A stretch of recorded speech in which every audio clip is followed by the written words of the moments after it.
There's a gold empire hiding in plain sight, not in history books, not in museums, not discussed on the evening news. It exists right now, operating quietly, controlling more wealth than most nations on Earth, and almost nobody knows it exists. This empire has no armies, no flags, no borders. It does not conquer territory or issue declarations. It does not need to. It shapes your financial reality every single day without ever announcing its presence. This empire controls gold, but not the gold. You can buy it at a jewelry store or trade on an app. It controls the gold that backs currencies, the gold that settles debts between nations, the gold locked in vaults so deep underground that even many government officials have never seen it. This is the story of the most powerful financial institution you have never heard of. It is an empire built on gold that was stolen, hidden, transferred, and quietly used to influence the global economy for nearly 80 years. And the reason you do not know about it is simple. If you understood how much power it holds, if you saw how that power has been used, you would realize that your money, your savings, and your financial future have been shaped by an organization that answers to no voters, no parliament, and no court of law. It operates above governments, beyond borders, and almost entirely in secrecy. Once you see it, you will never look at money the same way again. It starts with a building, Basel, Switzerland. Central Bahnplatz 2, an 18-story tower that looks like any other modern European office building. Clean lines, glass and concrete, efficient and forgettable. You could walk past it 100 times without stopping. There are no crowds, no guard with rifles, no signs announcing world-changing power. But inside that building sits an institution with more influence over the global financial system than the Federal Reserve, the European Central Bank, and the International Monetary Fund combined. It is called the Bank for International Settlements, the BIS. Quite literally, it is the central bank of central banks. Every 2 months, the most powerful central bankers on Earth fly quietly into Basel. The heads of the Federal Reserve, the European Central Bank, the Bank of England, the Bank of Japan, and dozens of others meet behind closed doors. There is no press conference, no live stream, no published voting records, no accountability to the public. These meetings shape interest rates, currency stability, crisis responses, and global liquidity. And at the core of these discussions sits one asset above all others, gold. The BIS does not just manage currencies. It manages one of the largest pools of gold outside national treasuries. It holds gold on behalf of central banks. It facilitates gold swaps, leases, and transfers between nations. It settles international obligations in gold when trust in paper breaks down. And has been doing this since 1930, operating quietly beyond the reach of any single government. Officially, the BIS was created after World War I to handle German reparations. That was the justification.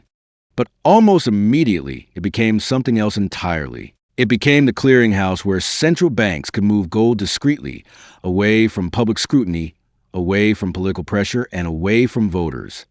During World War II, the BIS continued to operate. This is not speculation. This is documented history.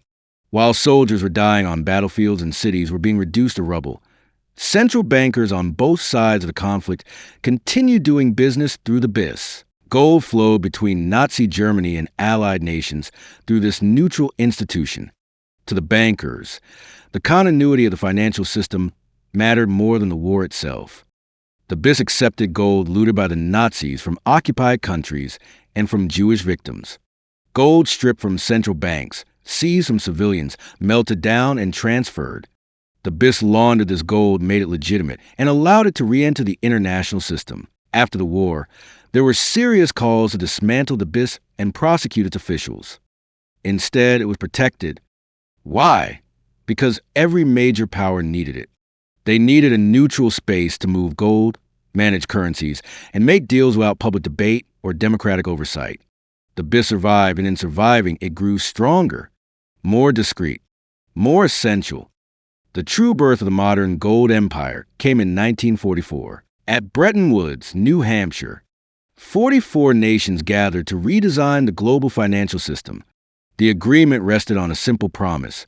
The U.S. Dollar would be backed by gold, and other currencies would be pegged to the dollar. Stability, predictability, trust. Officially, the United States held most of the world's gold at Fort Knox and other depositories. Unofficially, a vast portion of global gold was managed through an interconnected network of central banks coordinated through the Federal Reserve and the BIS. Countries deposited gold not just for safekeeping, but for flexibility. Shipping physical gold across oceans was slow, expensive, and politically sensitive. Instead, gold ownership was transferred on ledgers. Entries moved quietly from one account to another inside the BIS system. No ships, no headlines, no public records. A hidden gold market emerged, invisible to ordinary people, where prices, volumes, and movements were known only to central bankers. Secrecy created power, and power invited abuse. By the late 1950s, cracks were forming. The United States was spending far more than its gold reserves could justify. Wars, social programs, geopolitical commitments, all financed by printing dollars. Officially, gold was fixed at $35 an ounce. In reality, demand was rising. The real market price crept higher. The illusion was breaking. If that illusion collapsed, the entire Bretton Woods system would fall with it. So the central banks intervened. In 1961, 8 nations formed the London Gold Pool. The U.S., Britain, France, West Germany, Italy, Belgium, the Netherlands, and Switzerland secretly agreed to suppress the price of gold. When demand surged, they dumped gold onto the market to drive prices back down. This was not market stabilization. It was coordinated price fixing. For 7 years, gold was sold at artificial prices to maintain faith in the dollar. Billions of dollars worth of real gold left central bank vaults. Private holders accumulated it. The system held barely. But reality always catches up. By the mid-1960s, U.S. gold reserves were draining fast. One country noticed. France. President Charles de Gaulle looked at the numbers and realized the truth. The dollar was no longer backed by gold in any meaningful sense. He demanded physical gold in exchange for France's dollars. Others followed. The game was ending. In 1971, the United States closed the gold window. Bretton Woods collapsed. Gold was demonetized officially. But behind the scenes, it never stopped mattering. It simply moved deeper into the shadows. Today, gold still sits at the foundation of the system, quietly managed, quietly swapped, quietly used as the ultimate backstop when trust evaporates. The BIS remains the center of that network, coordinating the unseen mechanics of global finance. You are told gold is a relic, a barbarous metal. Yet every central bank still holds it. Every crisis sends prices soaring. And the institutions that claim gold is irrelevant are the same ones hoarding it. That contradiction is a clue. The gold empire never disappeared. It just learned that the less you know about it, the more powerful it becomes. In 1965, Charles de Gaulle stopped playing along. He ordered the Banque de France to begin converting U.S. dollars into gold and demanded physical delivery. This was not symbolic. French naval vessels crossed the Atlantic to collect gold bars directly from the New York Federal Reserve and shipped them back to Paris. Other nations noticed immediately. Germany began converting its dollars. Switzerland followed. Confidence cracked, and gold started leaving the system faster than anyone had planned for. The London Gold Pool could slow the outflow, but it could not stop it. By 1968, the illusion collapsed. The central banks admitted they could no longer control the gold price. The market price surged, and with it came the exposure of Bretton Woods as a managed fiction. For 7 years, gold had been manipulated to protect the dollar's credibility. When manipulation stopped working, the rules themselves had to change. In 1971, Richard Nixon closed the gold window. Foreign governments could no longer exchange dollars for gold. The dollar became pure fiat, backed by nothing but confidence and U.S. power. Officially, gold was removed from the monetary system. It was demonetized, dismissed as a relic of the past. That was the story sold to the public, but it was not the truth. Gold never left the system. Central banks never stopped holding it. The BIS never stopped managing it. Gold continued to move quietly between institutions, settling certain obligations, acting as collateral, functioning as the ultimate reserve when paper trust wavered. The only real change was visibility. After 1971, the public was no longer allowed to see gold's role. An enormous effort went into convincing people it did not matter. Gold was reframed as a barbarous relic, a pet rock, something irrational people obsessed over. Yet behind closed doors, central banks hoarded it. The United States still claims around 8,000 tons. Germany holds roughly 3,000 tons. The IMF holds another 3,000. China officially reports about 2,000 tons, though many analysts believe the real figure is far higher. Russia spent 2 decades aggressively buying and now holds over 2,000 tons. Every one of these institutions says gold is irrelevant. None of them sells at all. That contradiction tells you everything. Gold is the asset of last resort. When currencies fail, when debt spirals, when confidence collapses, gold remains. And the people who run the system know this better than anyone. Then the system took a darker turn. In 1974, the United States struck a deal with Saudi Arabia. Oil would be priced exclusively in U.S. dollars. In return, the U.S. would provide military protection and political support. This created the petrodollar system. Any nation that wanted to buy oil, which meant every industrial nation on earth needed dollars. This artificial demand replaced gold's former role. The dollar stayed dominant not because it was backed by anything tangible, but because energy markets demanded it. On the surface, gold had been sidelined. Beneath the surface, it never stopped functioning as the silent stabilizer. Through the BIS network, gold continued to be swapped between central banks. When currencies wobbled, gold smoothed the shocks. When debts came due and trust was thin, gold settled accounts. The public never saw these transactions. They were not reported. They were not debated. But they happened, quietly preserving a system that no longer had a visible anchor. And that brings us to Fort Knox. Fort Knox is supposed to house the bulk of America's gold, roughly 4,000 tons stored in a heavily guarded vault in Kentucky. According to official claims, it is all there, untouched, pristine, waiting if ever needed. There is just one problem. Almost nobody has actually seen it. The last full public audit of Fort Knox took place in 1953, over 70 years ago. Since then, access has been tightly controlled. Members of Congress have requested inspections. Independent auditors have asked for verification. All denied.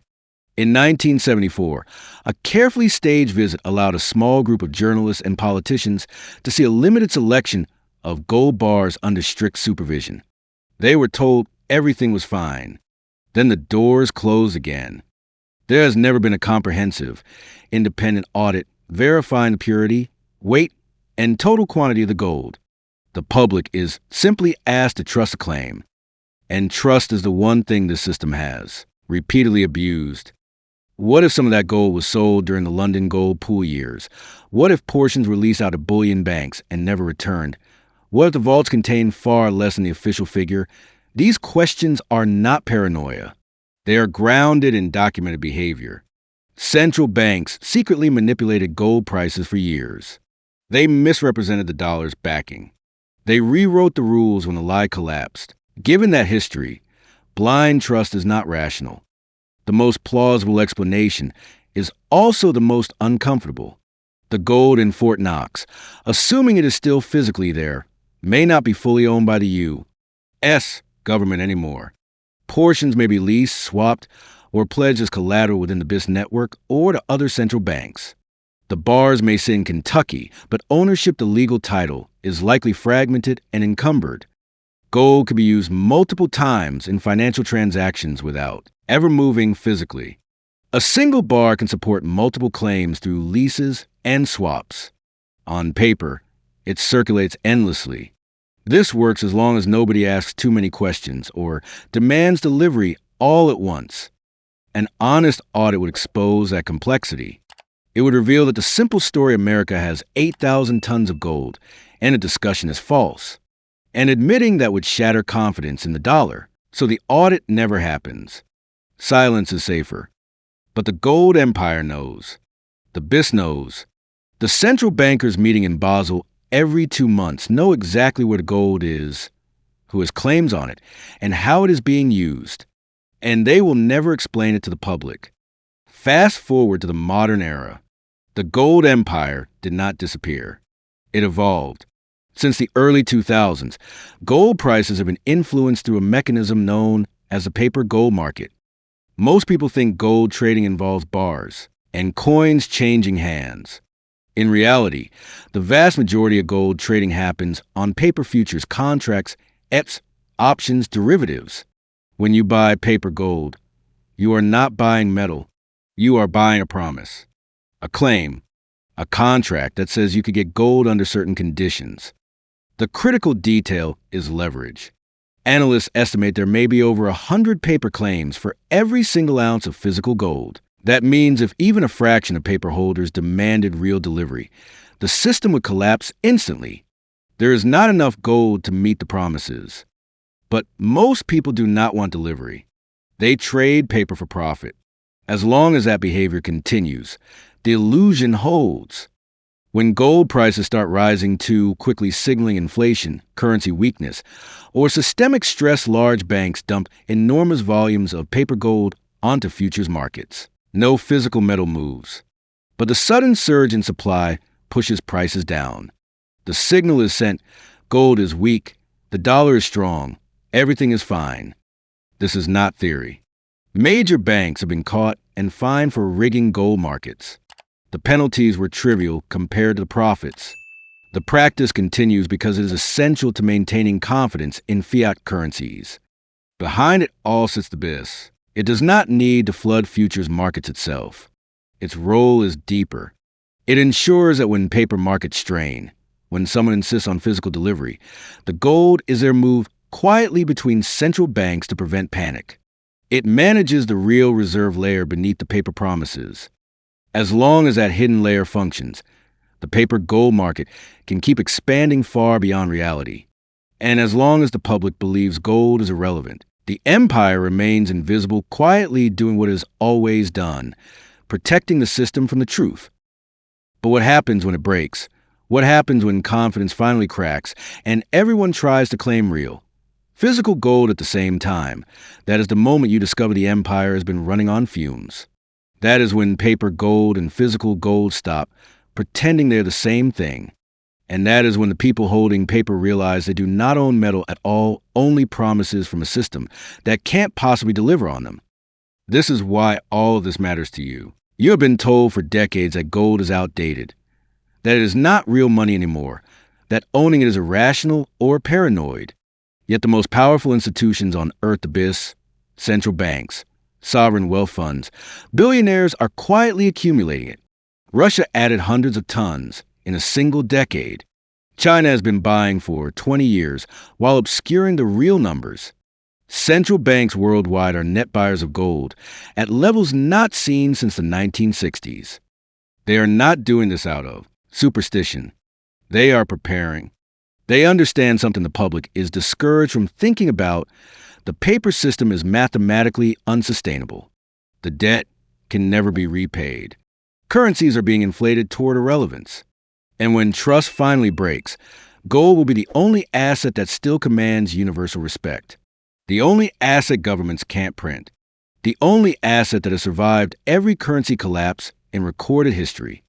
The hidden gold empire is not really about metal. It is about control. Control of perception. Control of behavior. If people lost faith in fiat currencies and rushed into gold, the price would not just rise, it would explode. Governments would lose their ability to print and spend without limits.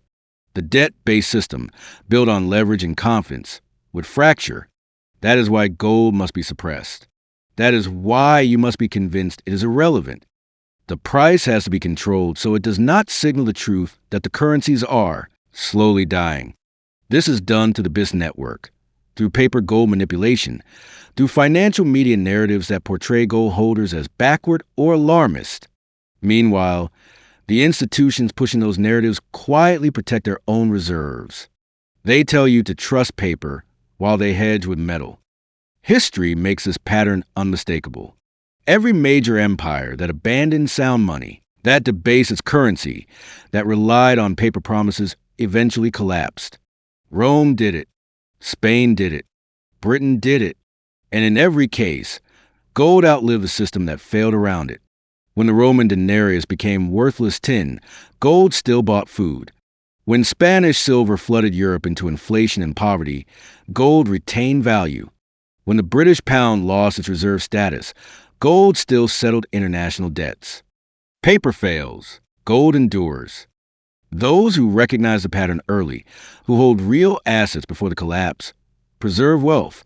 Those who trust the system, who hold paper and promises until the end, do not. This is not ideology. It is history. So what should you take away from all of this? First, understand that the gold market is not free. It is managed, manipulated, and controlled by institutions operating largely in secret. The price you see is not the price of scarcity. It is the price of policy. Second, recognize that central banks never abandon gold. They still hold it. They still trade it. They still rely on it when confidence thins. They have simply hidden its role from you. Third, the BIS is the most powerful financial institution you have never been taught about. It exists beyond national law, beyond democratic oversight, and it coordinates the monetary behavior of the developed world. If you want to understand who truly sits at the center of the system, look to Basel. Fourth, Fort Knox may not contain what the official story claims, and even if the gold is physically there, ownership may be far more complex than the public is told. An honest audit will never happen because it would reveal too much. And finally, the paper gold market is a house of cards. It functions only as long as nobody demands physical delivery. When that changes, paper promises and real metal will violently diverge. There's one last thing history teaches us. Gold empires operate in secrecy because transparency would expose their power. The London gold pool was secret for 7 years. The BIS has operated quietly for nearly a century. The real gold holdings of nations like China are state secrets. Gold price manipulation is officially denied even after banks have been fined for doing it. Everything about gold at the institutional level is obscured, minimized, or outright lied about. If gold truly did not matter, none of this would be necessary. The fact that so much effort goes into suppressing it, mocking it, and keeping you away from it reveals the truth. Gold is the one asset they fear. Because gold is real, it is scarce. It can't be printed. And when you hold something outside their system, something they can't inflate away or control with policy. That is exactly why they do not want you to think about it. The hidden gold empire is real. It operates through the BIS. It manages vast reserves, coordinates central banks, and influences prices in silence. You were never meant to know it exists. You were meant to trust paper, trust banks, trust the system. But history shows, again and again, that systems built on paper always fail. And when they do, gold is what remains. The empire knows this. That is why it holds gold. That is why it hides gold. And that is why you should pay attention. History does not repeat, but its patterns are unmistakable. Paper currencies die. Gold survives. And the people who understand that before the collapse are the ones who preserve wealth when everything else turns to dust.